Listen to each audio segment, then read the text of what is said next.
Hello, welcome to Pecan Corner. I'm Tina, and today I'm going to make a corned beef brisket.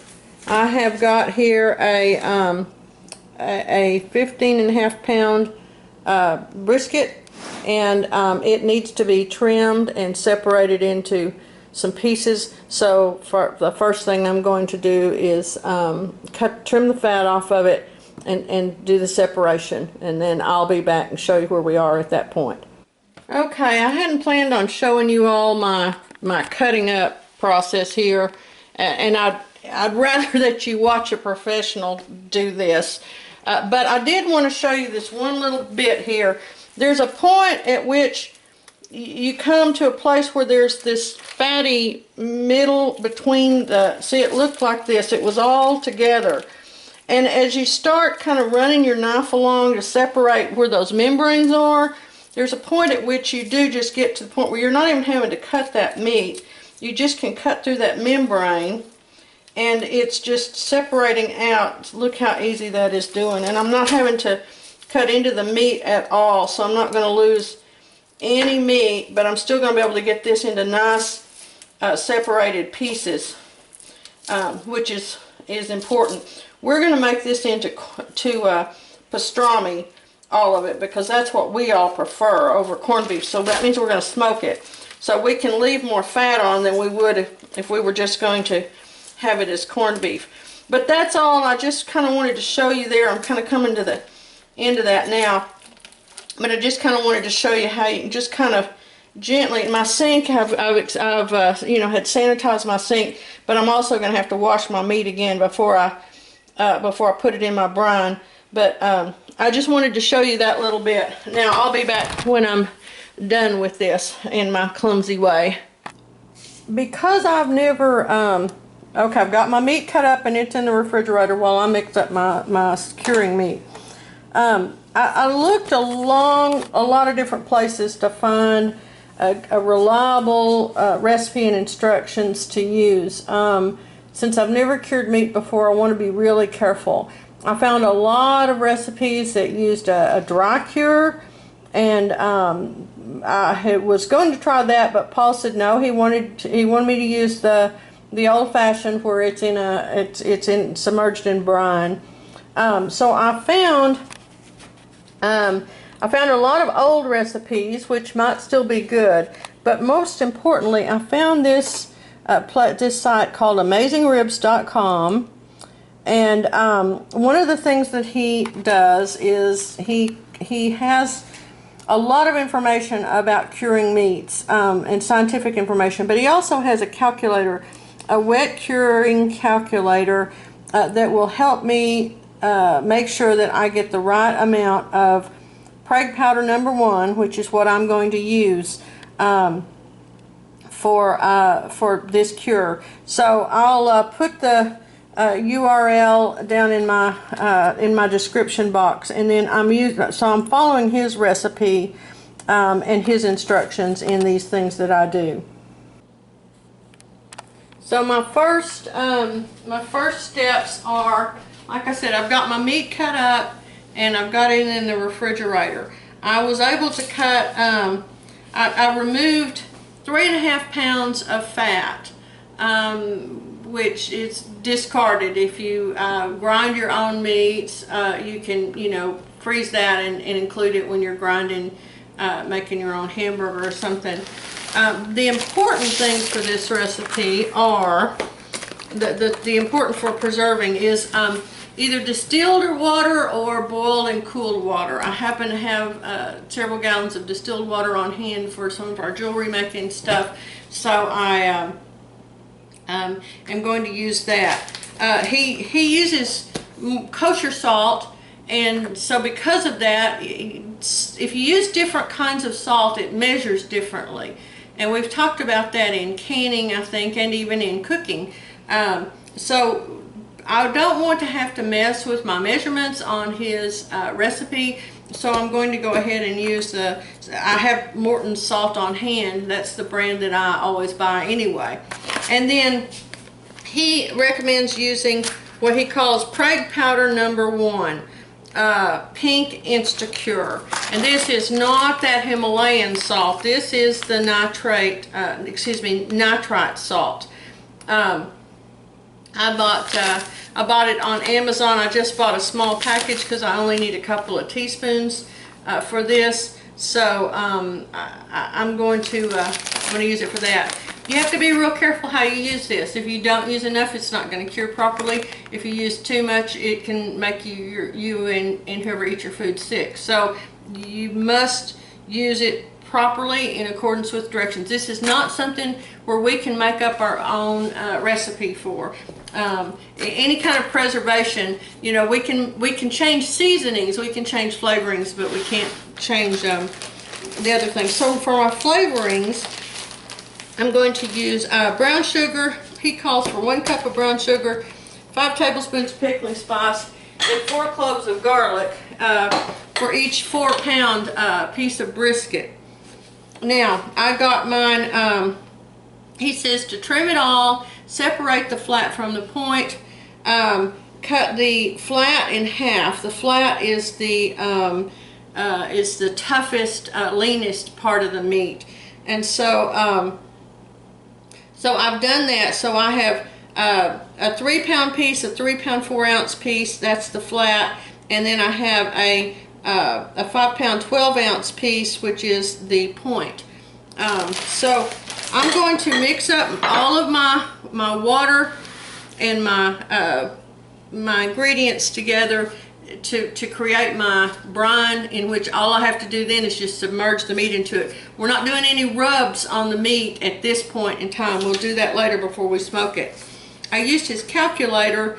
His recipe is for 4 pounds of meat, so I can use that ratio. I can reduce the water somewhat if I need to, but I can use that ratio for my other ones. I have to see what my pan will hold. Also, he says do not stack your meat in the brine, because that simply makes it seem thicker because it's stacked on top of each other. So I'm going to see if I've got containers where I can have each one in a separate container.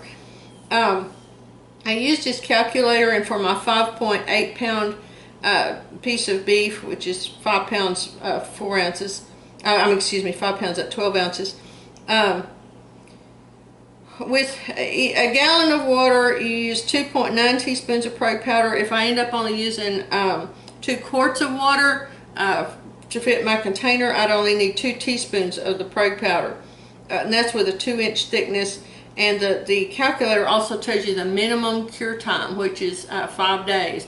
I'm going to probably cure this a lot longer than 5 days. I'm shooting for probably at least a 10-day cure. So I'll be back once I get going on my mix. Okay, now then, Paul tells me that in the commercial delis they stack the pieces of meat in big plastic buckets to cure. And the difference that it makes is simply that it takes longer to cure that way. So because I'm going to need my refrigerator, I am going to go ahead and stack these somewhat. But that's going to mean that I'm going to measure my thickness for these by the thickness of the stacked beef. So I'm going to do that real quick. Okay, so if I stack my flats, that's 3 inches thickness, and that will increase my cure time to 11.5 days according to the calculator. Because I need to be careful with how much liquid I've got can fit into my pots, I'm going to start with my water and go from there. I can adjust the amount of water proportionately with my salt and my preg powder using this calculator. So there's 2 cups of water. There's 4 cups. There's 8 cups. That's half of a gallon right there is 8 cups of water.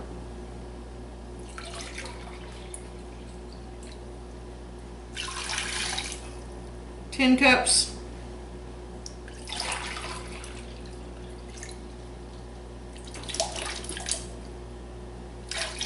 12 cups. 14 cups. Okay, so this is going to hold a whole gallon for me, so that's good. This container is, so that's great. That means I can just use these. So I need 8 ounces of kosher salt by weight. So what I've done here is I've got my scale, and I'm going to just set my little my measuring cup. He says that 8 ounces is about 7/8 of a cup. So I'm going to use my measuring cup but I'm going to put it on there before I turn it on. That way the weight of the cup won't be counted in the scale's weight. If you're using a mechanical scale, just note down how much the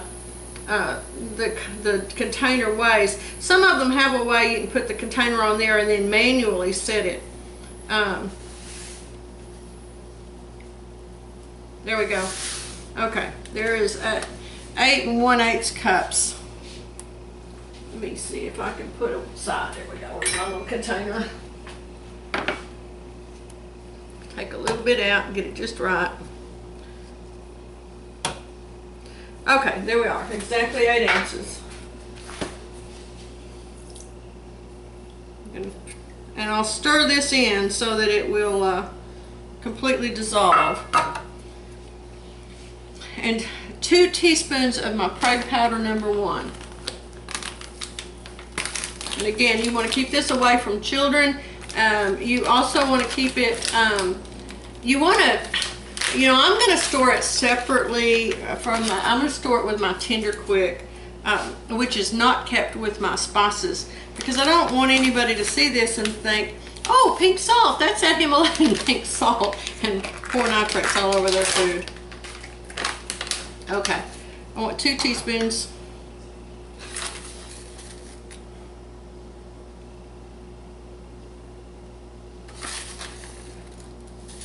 Those that don't want to use the nitrates, I don't know what to tell you. I'm going to use them because it's safer for the purposes that we're using this for, and I don't believe it's dangerous at all. You'll need to find a professional who can tell you how to do it without it, because this is the only way that I'm going to feel like I can do it. Those are the essential ingredients. Those are the ingredients that need to be in there. You don't have to add anything else to cure it if you don't want to. But I'm going to add some seasonings and let them soak in. The seasonings are where you can play. Oh. Well, my camera ran out of juice, so I had to charge it back up. I'm not sure where it gave out. Oops, get my hair covered again here. I always cover my hair when I'm doing stuff like this, even at home, because I have long hair and it sheds. Okay, now, so I don't know where it let out, and I'm sure I could look on the camera, but I don't know how to do that on my camera. I'm kind of backwards that way about some things. So I'm going to kind of do a quick recap. I put my meat into my containers, and then I measured my water over it so that I'd know how much water I had. So I was able to get a full gallon of water into this one, which is the point, and I got 3/4 of a gallon into this container, which has got the two flats. I stacked them, I measured them. They're 3 inches, so now I know how many days I'm going to need to cure them, and I've got a 12-day cure on those because of that. However, this way I can fit these all in my refrigerator. I weighed my salt. I went ahead and used a full 8 ounces of salt in both. 2 teaspoons of my Prague powder #1 in each one. 8 ounces of salt, 8 ounces of salt, 2 teaspoons of Prague powder, 2 teaspoons of Prague powder, and I've stirred it until it dissolved. And it's interesting because my meat, just sitting here just a short time while my camera charged, has already begun to adjust its color. Now comes the flavorings. The flavorings are where we can have some fun. These are things where, since I'm doing this the first time, I'm going to use his recipe at AmazingRibs.com. But if you wanted to experiment, you could. I'm also going to just use a commercial pickling spice.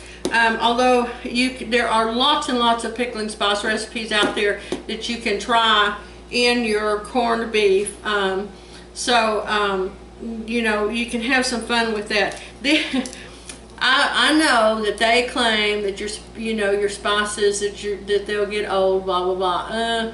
Not necessarily. So I'm using an almost vintage container of pickling spice that I've had for a long time. And because I don't make many recipes that call for it, when I do make pickles, I use my own spice mixture. So I need to use this up. So I'm going to use this on this. So his recipe calls for 1 cup of brown sugar in each batch per gallon in his gallon of water.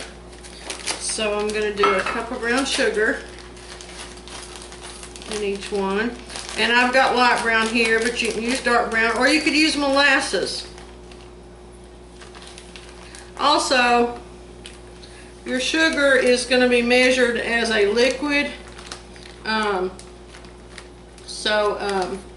If you're close to the line on your Prague powder, you need to add that sugar into your calculation as a liquid. If you're because there's a ratio of it, and so be sure to do that if you're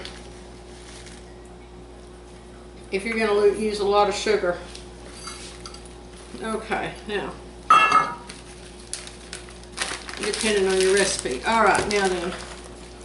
And he calls for 4 cloves of garlic. I'm actually going to use more than that. I'm going to use about 8 cloves in each one, chopped up, just because we like a lot of garlic. So you just can't do too much garlic, we don't think.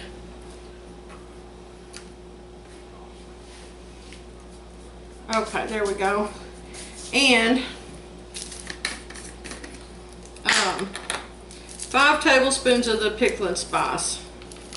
So I'm going to start. Here's 1. And there's 1. There's 2. There's 2. 3. 4. 4. And 5. And 5. Looky there. Finished off that bottle. Got that out of my hair. Alright, now stir this a bit to get my sugar dissolved.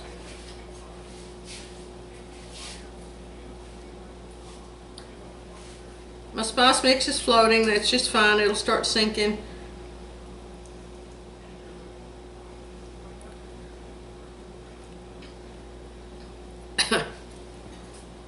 It's got me wanting to sneeze. Okay, now I'm going to lay this down, and I'm going to wait. Need something to weight it down.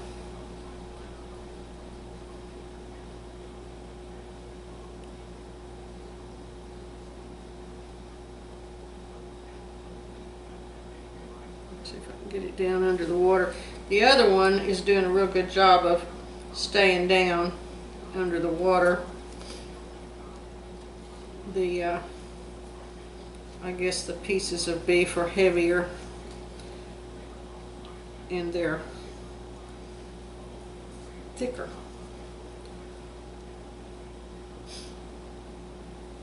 Okay, now we've got it all under the water, and now I'm going to just cover them up put them in my refrigerator, and I'm going to turn them every day for 12 days. I'm going to date both of them too. This is really important that you date them because you've got to time this, and you will forget if you're not careful. So I'm going to put a little piece of my freezer tape on each container, and I'm going to date it. You could use baggies, they say. You could use Ziploc baggies if you don't have these containers. If you do use Ziploc baggies, you're going to still need to set them inside some container before you put them in the fridge because they're liable to leak. You don't want that to happen. So let's see, where are we here? Today is June the 10th. Coming up on Juneteenth. June 10th. All right. Texas was the first state, and for many years the only state that celebrated Juneteenth as an official holiday. We're very proud of it, and we usually have different local events. Our pastor sometimes performs at some of the local events that celebrate it. So if you have Juneteenth celebrations where you are, I hope that you'll be able to get out and enjoy them. They're a big part of our patriotic season that we're in, starting with Armed Forces Day in mid-May and continuing through Memorial Day, also known as Decoration Day. When I was growing up, Memorial Day, as much as anything, was the day that we all went out and we cleaned our family graves. Back then you didn't have permanent care cemeteries, and there weren't permanent care funds at the old country cemeteries. So families had to go out and mow and clean the family graves off, and so that was what we did on Memorial Day weekend. And that was, everybody did that. When I was growing up, we didn't get to include my children in this tradition because the school systems, back at that point in time, school didn't get out until into June when my kids were growing up, and the school systems would just invariably decide not to count Memorial Day as a school holiday. So I didn't get to take my children and do those things with them because we lived away from my hometown. But at any rate, didn't mean to get off on that tangent. So anyhow, I'm going to put these away, and we'll be back in a couple of weeks towards the end of June and see how they're going. And I'm going to flip them every day in the meantime. See you in a while. Okay, I'm back. It's now June the 26th, so these have been soaking for 16 days. Paul's in there watching the watching the Gators win the playoffs, so he's having a good time. The next step in making this corned beef, which is the first step in making pastrami, the differences in the two are that pastrami is smoked, whereas corned beef is boiled. But the early preparation is the same. So I have been turning these every day for about 16 days. They only have to be done really for 10 days, but I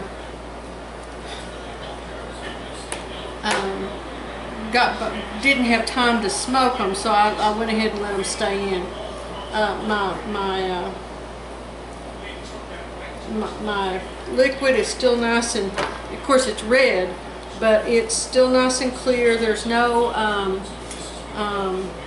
sliminess at all let me turn this around where I can see. There we go. There's no sliminess at all, and it's actually turned really nice and red.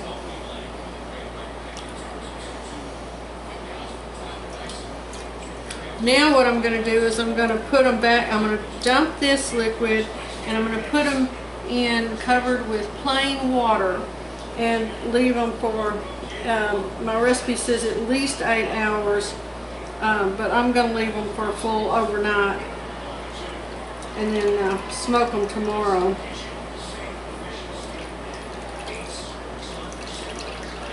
Let that drain pretty good. Put that there. Okay, put that in there. Now then, let me drain these and fill with water, and I'll be right back. Okay, I'm back. I've washed and sanitized my container here. I'm going to try to fit all three of them since they're cured. I'm going to try to fit them all three back into this one container. Give myself a little space in the refrigerator today.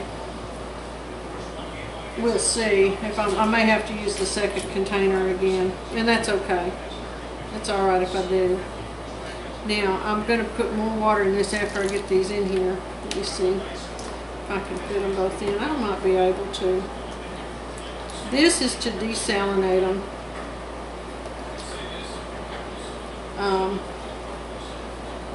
Apparently they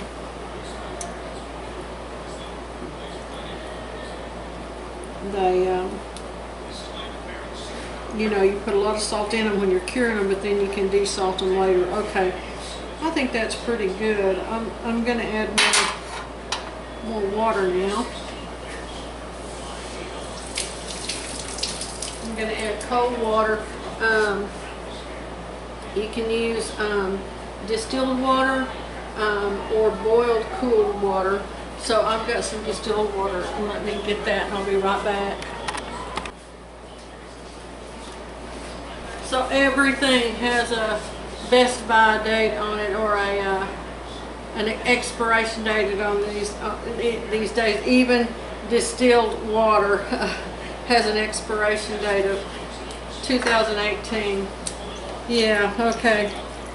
So now I'm going to fill this up and cover these.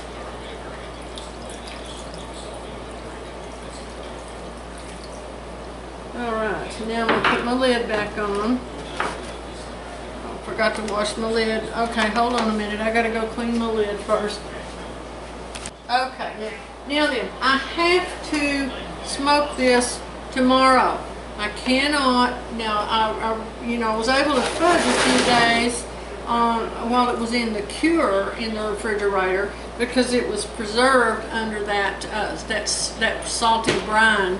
But now it's just in plain water. So tomorrow I must cook it. I must either smoke it or I must boil it because it will spoil if I don't continue my process with it. So I'm going to put it back in the refrigerator now, and we'll see y'all tomorrow when I start working on it. Okay, it's the next day, and I'm ready to make my rub. Now then, I was mistaken yesterday when I said that I had to smoke it today. In fact, what I have to do today is put the rub on it and allow it to sit in the refrigerator for a couple of days with that rub on it dry, uncovered, and where the rub will sort of stick together. Now, I don't know that that's essential, but the recipe that I'm following does that, and so I'm trying to be, to follow him along correctly so that I don't get. So since this is the first time I'm making it, so I'm going to start by mixing up my rub here, and his ingredients are for 4 pounds of meat. So once again, I'm going to show you that, but I'm actually mixing up a little bit more because I'm doing a whole brisket here instead of a half of one.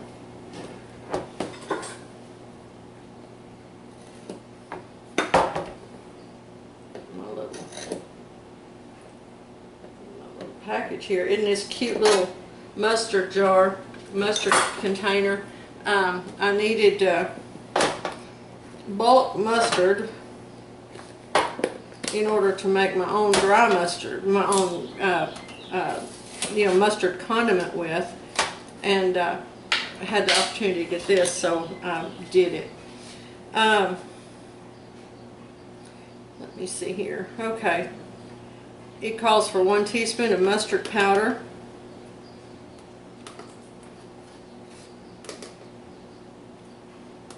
I'm making a 3 of this since I got 3 pieces of meat. Calls for a tablespoon of paprika.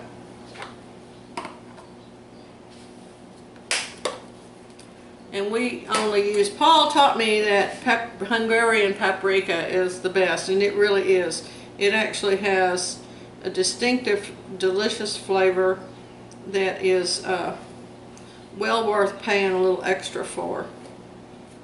Really, really notice the flavor of it. It's delicious. You know, I used to think it was just for coloring on deviled eggs. Well, it's not. It's a good seasoning in its own right. Okay. All right. Coriander powder. This is one of the, he says there are only 2 ingredients in this rub that are indispensable, and one of them is coriander powder and the other one is black pepper. He said everything else you can eliminate if you want to. So, 2 tablespoons of coriander powder.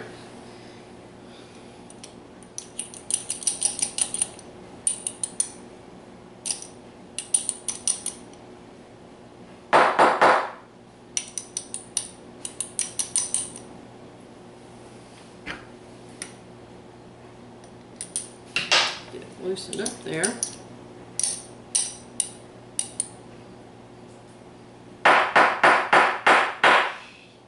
Sorry.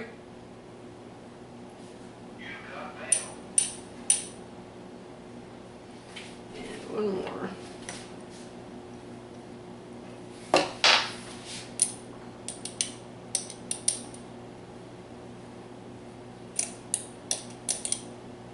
Okay. Here we go.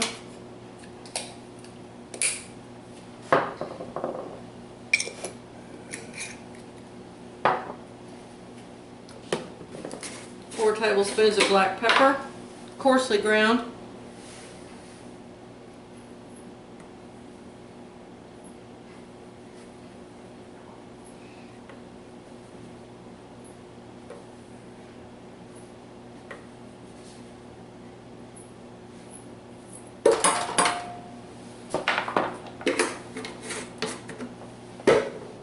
This is our own garlic powder that I made. I've got a video about this, about dehydrating and making your own garlic powder, which you could do even from store-bought garlic. It's so cheap sometimes, even if you don't grow your own, you could still make your own delicious garlic powder.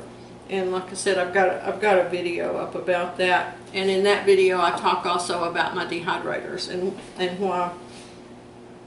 Which ones you know, the 2 that I have, and okay, let's see here. We want 2 teaspoons of garlic powder per. Boy, this is all. You can tell we've been having rain this year. All my powdery things are all a little bit clumpy, which is all right. I'm not going to complain about that.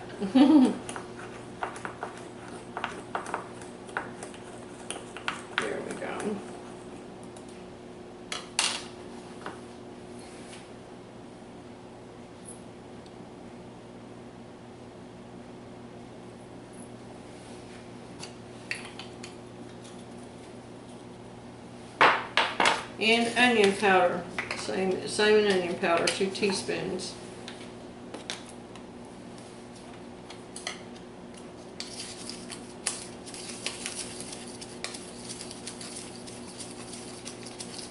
You can make your own onion powder too. I did dehydrate onions when I grew them last year, but I made them into flakes rather than, or into small pieces rather than powder.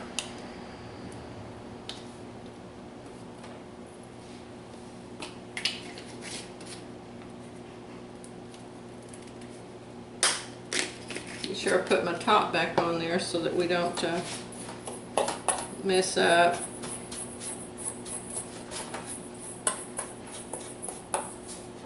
I want to leave this wet, my my corned beefs. Now these are corned beef now. If I wanted to, I could just boil them and they'd be ready to go.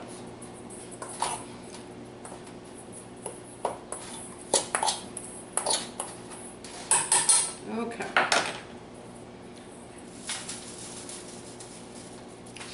But I'm going to leave these wet so that they will stick well to the, so that the rub will stick well to them.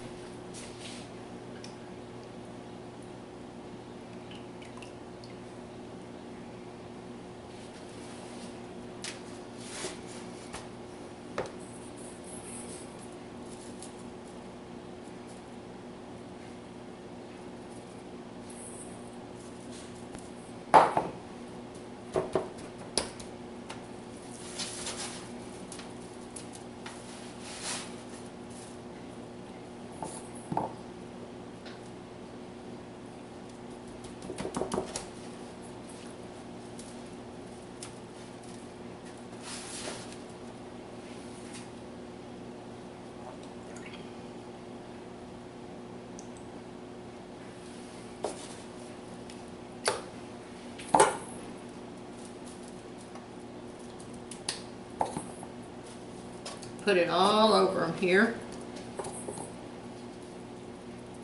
Make a nice crust.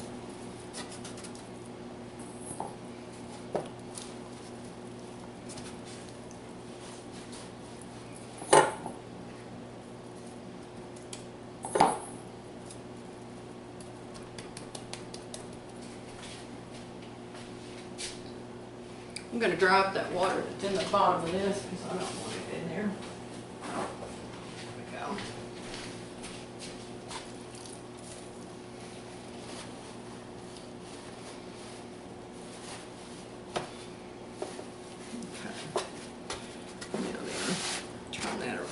There we go. Right.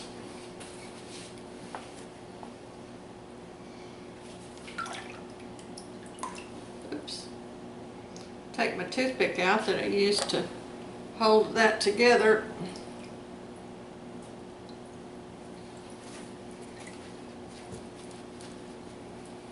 Yeah.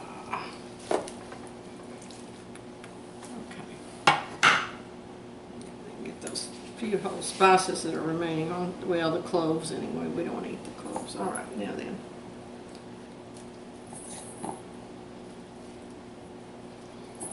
This rub has a lovely smell. Boy, it just smells so good.